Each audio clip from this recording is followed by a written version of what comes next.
Bueno, muchísimas gracias y mientras arreglamos un poquito el tema de la presentación, primero agradecer al comité de organización del evento porque, bueno, ya van un poco más de 13, 14 años trabajando en pro del evento y creo que es la primera vez que me puedo sentar, o, bueno, poner de pie enfrente de todos ustedes y hablarles de un tema que me apasiona y que han sido conversaciones muy largas con el equipo de neumología de la clínica y también de alergias. Y también, pues, obviamente, al equipo de Vago, quien me invita precisamente a hablar de uno de los temas más apasionantes en mi práctica médica, que es las infecciones respiratorias recurrentes. Que de hecho, agradezco a todos los anteriores expositores, porque prácticamente me resumieron la mitad de la presentación. Entonces, que yo, ese reloj no han dado todavía, pero ya del minuto y medio que llevo, pues me voy a gastar menos realmente. Así que no vamos a entrar mucho en detalle en esa parte. Yo estoy en mi práctica clínica en la Casa del Niño, en la clínica de alergias, y en mi práctica privada recibo contraprestación por esta presentación. Y lo que ya les hemos mencionado, el 25%, un cuarto de cada paciente, de todos los pacientes que tienen infecciones respiratorias recurrentes, de todos los pacientes que tienen resfriados, en algún momento serán infecciones respiratorias recurrentes. Y quiere decir que esta importante conversación que vamos a tener el día de hoy es porque uno de cada sus 4 pacientes con gripa va a tener ese problema varias veces al mes y es el típico paciente que nos llega diciendo, no se le quita la gripa, doctor, ¿qué vamos a hacer? ¿Qué tengo que hacer? Y usted apenas está conociendo a su paciente. Así que esta charla va a ser más que todo un perfilamiento, más allá de hablar de todo lo que origina realmente esta condición. Y nosotros, cuando el niño nunca se ha hospitalizado, el niño nunca ha estado en la UCI, no lo clasificamos como asmático, nosotros, o la literatura realmente lo clasifica mejor como el niño normal o desafortunado. Qué niño tan de malas que le ha tocado un montón de infecciones respiratorias. Y lo clasificamos bien. ¿Por qué? Porque la mayoría de las infecciones son virales, él no se complica, crece bien, está bien nutrido, nutricionalmente está normal, puede que falte uno que otro día al colegio, se recupera rápidamente de las infecciones respiratorias y entre gripa y gripa está totalmente normal. Y usted dice, este niño no tiene nada, eso es la mamá que lo quiere enfermar realmente. Entonces quiere darle algo, entonces dele algo, doctor, tiene que darle usted algo porque es que si no, entonces vienen un montón de intervenciones tipo placebo para tratar de normalizar, pues realmente, o tratar de hacer intervención a algo que realmente puede que sea normal. Pero todo lo que ya nos hablaron los anteriores expositores, lo de desafortunado, realmente no es tan desafortunado, porque cuando usted habla de suerte, habla que le tocó. Y realmente todo ese proceso viene desde la gestación, el parto y un montón de otros factores de riesgo que ahí están resumidos en esa gráfica y que ya mis expositores anteriores ya les hablaron sobre todo eso. Pero simplemente para hacer énfasis, hay variantes genéticas en genes de la respuesta inflamatoria y de la respuesta inmune innata que están relacionados con que usted tenga una gripa en 3 meses o que tenga 6. Y eso está plenamente identificado. Si usted nació por cesárea, si no recibió lactancia materna, si usted tiene déficit de micro o macronutrientes, si usted tiene una condición de disbiosis y además le suma la cantidad de antibióticos que usted le quiere dar, bueno, no le quiere dar, sino que a veces se ve presionado a darle antibiótico porque la mamá quiere que usted le dé antibiótico porque la vez pasada le dio una neumonía y terminó en la hospitalización, entonces a veces ese tipo de intervenciones están alimentando un círculo vicioso que termina el niño en infecciones respiratorias recurrentes y vamos a ahondar un poquito más en eso. Condiciones como la obesidad, obviamente la contaminación y la exposición a tabaco, el hecho que entre a la guardería. Ustedes cambiarán, cuando ese niño entra a los 2 años a la guardería, la historia natural del pulmón cambia totalmente. Y ese tipo de intervención usted la tiene que tener muy clara, porque ese es el evento señal que le va a decir cómo inmunológicamente se comporta su paciente. Así que esté muy pendiente cuando el niño entra a guardería. La exposición a antibióticos, corticoides y AINES, y vamos a ver esa relación más adelante, pero lo que ya nos han hablado anteriormente, la infección por rinovirus, por sincitial, por micoplasma, que ya todos los mecanismos nos hablaron perfectamente, pero desde el punto de vista inmunológico que a mí me encanta, es que hay deficiencias de anticuerpos que están subdiagnosticadas y que realmente están infiriendo, están realmente teniendo una influencia en la cantidad de infecciones respiratorias que el niño está teniendo. Así que cuando vemos este dato tan impresionante que el 80% de todas las infecciones, de todas las crisis asmáticas que tienen sus pacientes son infecciones virales, usted dice, y es que no eran las alergias. Y ese montón de estudios que nos decía que el IPA positivo, que la IgE, que el eosinófilo, que tenga que ver que esos virus simplemente son un factor más de la predisposición que nos hablaban y la susceptibilidad. Y cuando usted mide una IgE, está midiendo es susceptibilidad. Obviamente hay factores de confusión, infecciones parasitarias, los mismos virus lo pueden aumentar, entre otros factores. Pero tenga en cuenta que si su fenotipo es atópico, el niño cuando entre a la guardería va a ser otro. Y ahí es donde usted va a empezar a hacer estas relaciones. Este estudio, que salió el año pasado, es un metaanálisis que encontró que el asma es el factor de riesgo mayor para enfermedades respiratorias infecciosas recurrentes en los niños, con un metaanálisis de 29 estudios. Este metaanálisis tiene sus peros en cuanto a metodología, tiene una heterogeneidad muy alta, pero reconoce actualmente que los factores, especialmente el asma, es el que más influye en que usted tenga infecciones respiratorias recurrentes. Aquí hay que ver un pero, que es cómo usted evalúa el asma en un niño menor de 5 años. Entonces, hay una heterogeneidad entre los estudios, pero el tamaño o la relación del efecto fue de 3 veces el OR. Es decir, que por el ser asmático usted tiene 3 veces más posibilidad de tener infecciones respiratorias recurrentes cuando usted es asmático, pero ¿no serán que esas infecciones respiratorias recurrentes usted las clasifica como asma o la relación es inversa? Son infecciones respiratorias recurrentes en el contexto de un paciente asmático. Eso hay que evaluarlo mejor, o si realmente nosotros lo podemos llamar asma realmente en un niño todavía que no tenemos todas las pruebas para clasificarlo como tal. Así que tengan muy en cuenta que el fenotipo atópico se los va a dar, pero también el hecho de no tener lactancia materna, de haber nacido por cesárea, de tener hermanos, y a veces el niño no ha entrado a guardería, pero tiene niños que entró a guardería recientemente y la tiene. El hecho de roncar también es otro factor que ellos identificaron en este estudio, así que son cosas que ustedes tienen que estar atentos a su niño con infección respiratoria recurrente.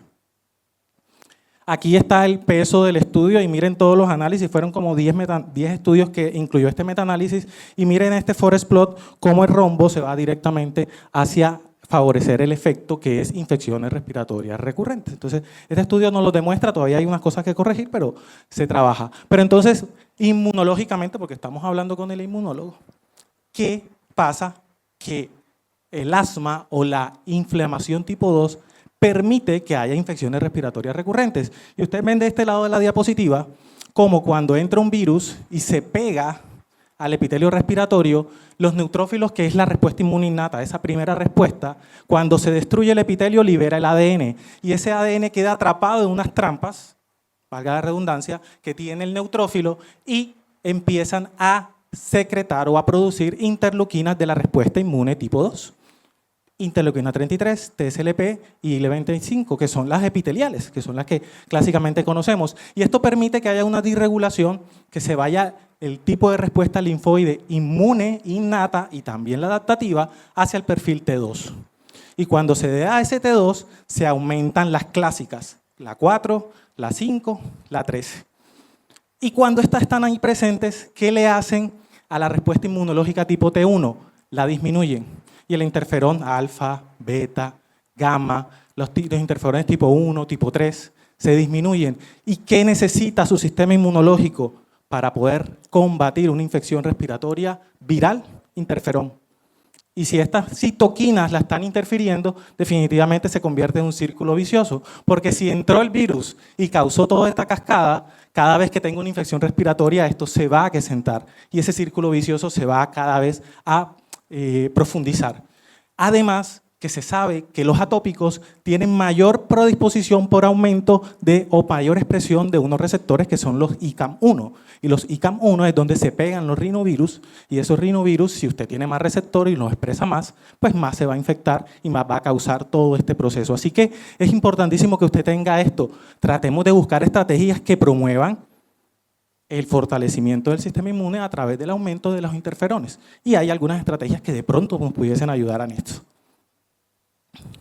Pero esto no solamente se ha visto en niños, en adultos que tienen enfermedades crónicas, no solamente respiratorias, sino cardiovasculares, metabólicas. Hay un montón de disfunciones inmunológicas en el sistema inmune innato y en el sistema inmune adaptativo, pero aquí les señalé las respiratorias.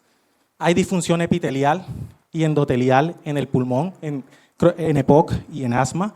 Hay también aumento de los granulocitos de los neutrófilos, como dijo el doctor Rani, que se aumentan en el lavado bronquialveolar cuando usted tiene una enfermedad crónica respiratoria. También hay una respuesta de citoquinas que es deficiente, es decir, el epitelio no puede promover la producción de interferones si usted tiene asma o tiene EPOC. Y en la parte adaptativa se aumenta la respuesta y la frecuencia de los linfocitos B, siendo una respuesta disregulada inmunológica. Y al mismo tiempo, los linfocitos T, por ejemplo, en los lavados bronquialveolares de EPOC, se aumentan los CD8. Y se ha visto que eso es un predictor de mayor respuesta o de mayor gravedad en las infecciones respiratorias recurrentes. Así que en toda esta charla, no sé, 11 minutos, este modelo lo explica muy bien aquí en esta publicación que se hizo recientemente para tratar de ver cómo es la relación de todos estos factores. Y del lado izquierdo de ustedes verán todo lo que puede predisponer a que un niño tenga una susceptibilidad aumentada a infecciones respiratorias recurrentes. La forma como fue la gestación, el parto, la susceptibilidad genética, que eso usted no lo puede modificar, ¿okay? La polución, ir a guardería, el número de hermanos, si tiene deficiencia de micronutrientes, tiene deficiencia de anticuerpos, es atópico, es obeso, o si tiene una hipertrofia de adenoides, todo eso usted lo tiene que evaluar. Así que esto no es del neumólogo solamente. Esto no es solamente del alergólogo o del inmunólogo, esto es de medicina general y medicina primaria. Usted tiene que empezar a proponer qué es lo que le está causando a su paciente ese montón de gripas. Y usted tiene que irlo perfilando para que pueda ver qué intervenciones le pueden ayudar. Porque si de verdad el paciente no tiene perfil atópico y usted enseguida, como por reflejo, pone corticoides inhalados, usted no sabe si el problema es una baja producción de interferones que no tiene que ver nada con la atopia y de pronto empeora la condición. Entonces, eso se empieza a discutir ahora, que no todo el paciente con infección respiratoria recurrente va a ir para corticoide inhalado. Permítase usted una primera evaluación para empezar a reconocer el patrón de infecciones respiratorias y cuáles son las causas. Pero si se da esas infecciones respiratorias recurrentes y usted hace iatrogenia, porque ponerle un antibiótico a una infección respiratoria actualmente ya llega a ese punto, esto aumenta la disbiosis y esta disbiosis aumenta la susceptibilidad. Y lo mismo si le pone corticoides y AINES de manera recurrente, porque eso fue lo que aprendió. Sí. La mamá ve el ejemplo de que usted cada vez que tiene un acceso de tos, enseguida prednisolona, enseguida dexametasona o enseguida hidrocortisona, la mamá va a repetir eso, así usted no se lo haya probado. Y eso es algo que queda en la población general. Así que el mensaje que usted le tiene que dar cuando dé un corticoide oral es mucho cuidado, no se lo vuelva a dar si yo no se lo autorizo. O si usted no va a la urgencia y alguien se lo autoriza. Y lastimosamente, habemos en servicios de urgencias que abusamos de los corticoides inhalados, que los corticoides sistémicos. Todo esto altera la respuesta inflamatoria, modifica la microbiota y se convierte en un ciclo vicioso que usted tiene que ver por dónde lo va a sacar. Porque definitivamente estos factores usted todos los analiza y empieza a intervenirlos uno a uno. Y es lo difícil cuando es tan multivariado el origen de esta respuesta o de estas infecciones respiratorias recurrentes. Así que tengamos primero claro cómo se define una infección respiratoria recurrente, porque si usted va a hablar de que el niño tiene una IRR o una infección respiratoria recurrente, tiene que saber cuántos episodios tiene, cómo deben abordarse y la utilidad de algunos inmunoestimulantes que nos reúne el día de hoy. Si usted tiene un niño entre 1 y 3 años y en el último año ha tenido 6 gripas, es una infección respiratoria recurrente.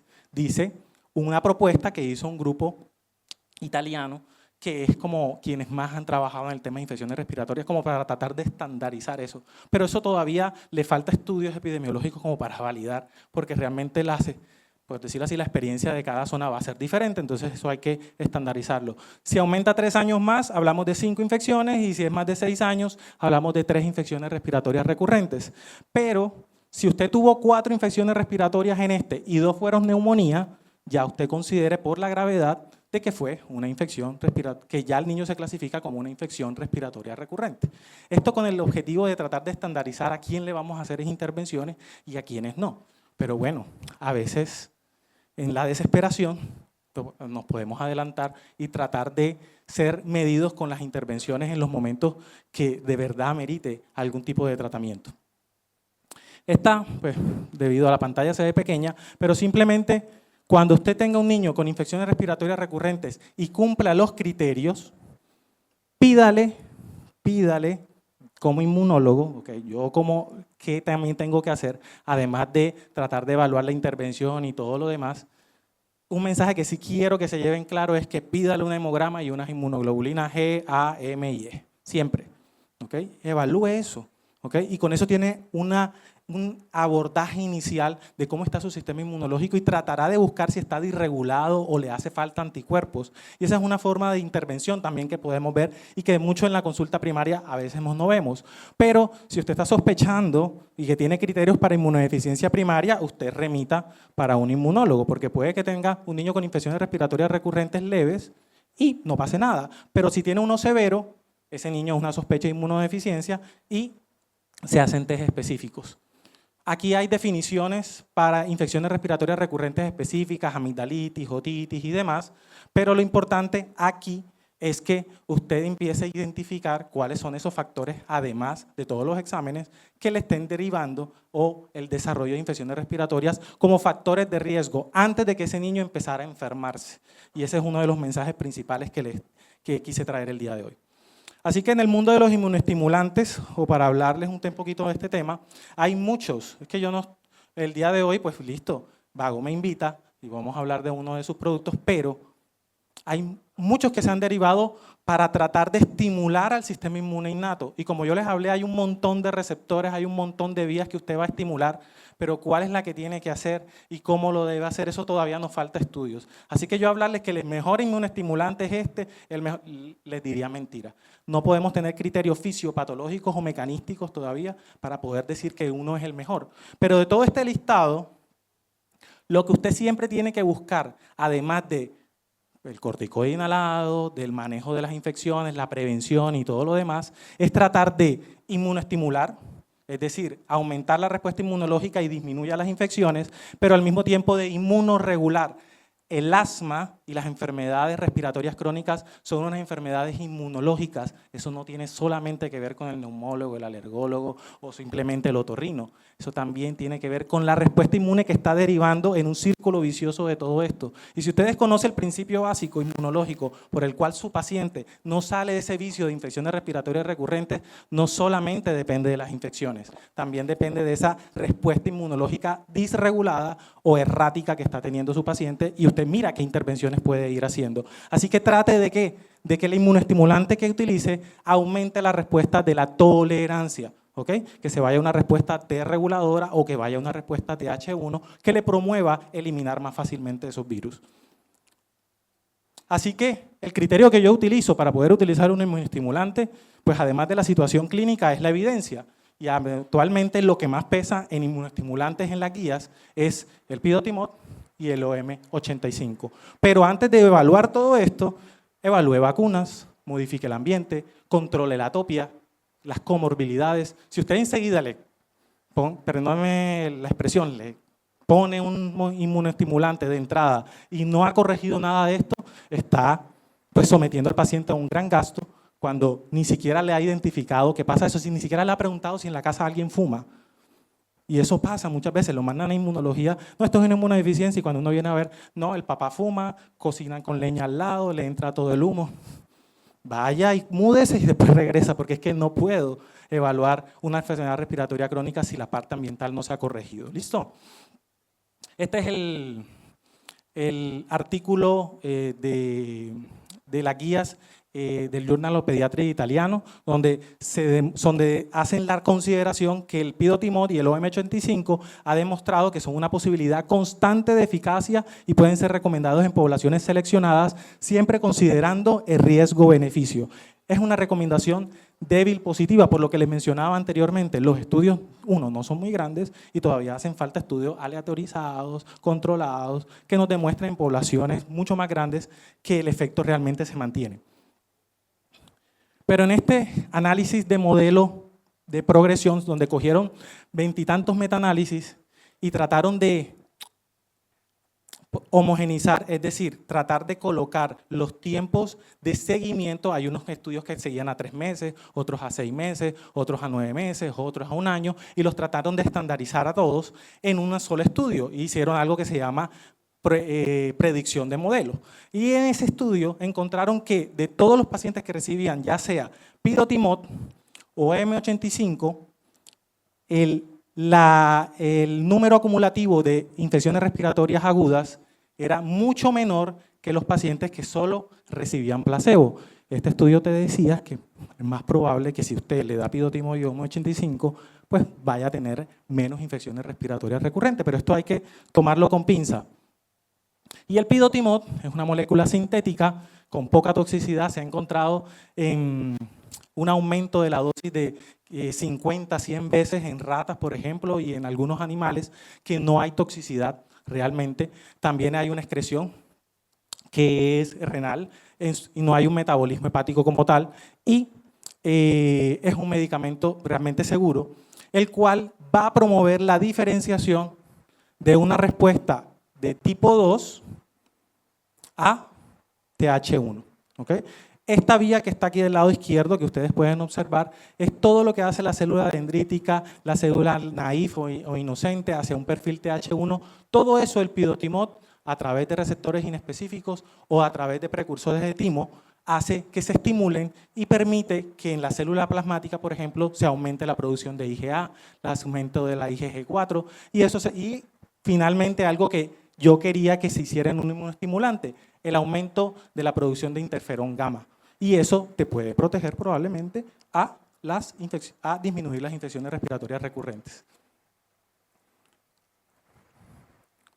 Estos son algunos estudios. Este es un metaanálisis más grande que se tiene con pirotimod, con más de 4.344 pacientes, con un tema de heterogeneidad en la muestra, pero todas las intervenciones disminuían los desenlaces que eran principalmente infecciones respiratorias recurrentes. Así que al 2019, cuando sale este metaanálisis, la conclusión que ellos sacan es que el pirotimod ha demostrado mejores marcadores clínicos, funcionales e inmunológicos en enfermedades respiratorias y también en enfermedades respiratorias como la rinitis alérgica. En este estudio, y la mayoría de estudios son pequeños, no pidan un estudio de inmunoestimulante en 8.000 pacientes porque no lo hay realmente, pero son estudios pequeños, modestos. Por ejemplo, en este de 76 niños, comparado con 13 controles, miren, todos los niños tenían rinitis alérgica y miren el flujo nasal. Estos eran los controles que están normales, están en 100 aproximadamente, pero mira cómo se reduce en los pacientes que tienen rinitis alérgica, hipertrofia de adenoides o que tienen rinitis alérgica e hipertrofia de adenoides. Y solo con darle un mes de pirotimod subieron todas las medidas de flujo nasal significativamente hablando, en una muestra pequeña. Esto, como te decía, hay que evaluarlo de manera pertinente, pero no encontraron diferenciación en los puntos de corte de los scores nasales, es decir, de la sintomatología. Entonces, esto hay que analizarlo de manera profunda. Esto también sucedió en un estudio donde se encontraron en 84 adultos, ya no son niños, en 84 adultos, que tenían rinitis alérgica y un asma intermitente, cómo disminuía el uso de los inhaladores, el uso del salbutamol, el uso de la budesonida, mejoraba el score de los síntomas, también la disminución del uso de los corticoides sistémicos. Entonces, todas esas variables que ahí están disminuidas, miren cómo comienzan en un punto alto y luego se van hacia abajo con 3 meses de tratamiento. Entonces, al parecer, tiene una influencia adicional al tratamiento estándar de las enfermedades alérgicas. Y finalmente este estudio muestra es cómo para interleuquina 6, interleuquina 8, TNF-alfa, que son marcadores de inflamación crónica a nivel respiratorio, se ha demostrado que el pirotimod puede disminuir todos estos parámetros. Así que finalmente, ¿a quién yo le daría la oportunidad con un inmunoestimulante o yo realmente lo cambiaría el nombre a un inmunomodulador? Quiero estimular y quiero regular el sistema inmunológico. Paciente que ha tenido infecciones respiratorias graves sin otros factores de riesgo evidentes que intervenir. ya yo hice toda la evaluación y no pasa nada, me podría ir tratar de hacerlo con un inmunoestimulante. Si tiene asma y rinitis y complicaciones infecciosas comprobadas, recuerde,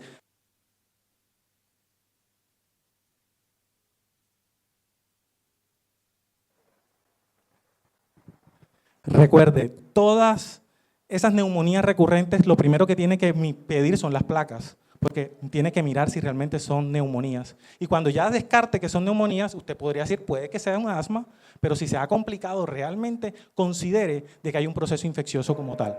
Sibilantes recurrentes o que tienen rinitis con poca respuesta o mala adherencia al corticoide inhalado. Porque si el paciente se está haciendo su corticoide inhalado y es asmático, como en mi escuela de neumología, tiene que responder, porque ese es un criterio para hacer el diagnóstico. Pero si no responde bien y usted está pensando que sí es asmático, probablemente el problema no sea una respuesta T2 alta, sino un tema de inmunodeficiencia. Y ahí el inmunoestimulante pudiese tener un factor. Y niños que asocian hipogamaglobulinemia transitoria o déficit de IgA, que todavía faltan estudios, pero es como el pensamiento lógico. Si tiene algo de deficiencia, eso lo podríamos tratar de estimular. ¿A quién no lo haría? A quien tiene inmunoestimulantes.